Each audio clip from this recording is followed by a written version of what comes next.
আসসালামু আলাইকুম। এই পৃথিবীতে সবকিছু কি আমরা দেখতে পাই? সবকিছু কি অনুভব করা সম্ভব?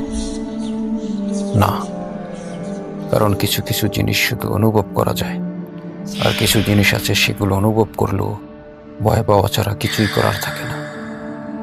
আজকের গল্পটি এমন এক ভয়ঙ্কর অভিজ্ঞতার, যা ঘটেছে এক যুবকের জীবনে। সে এমন এক শক্তির কবলে পড়েছিল যা তাকে মৃত্যুর খুব কাছাকাছি নিয়ে গিয়েছিল। আপনারা শুনছেন গল্পের জানালা টেলস ফ্রম বিডি।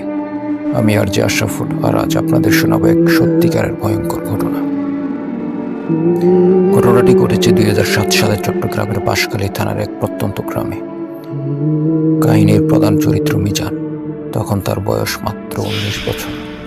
বাবা মা মারা যাওয়ার পর সে তার নানা বাড়ি থাকত।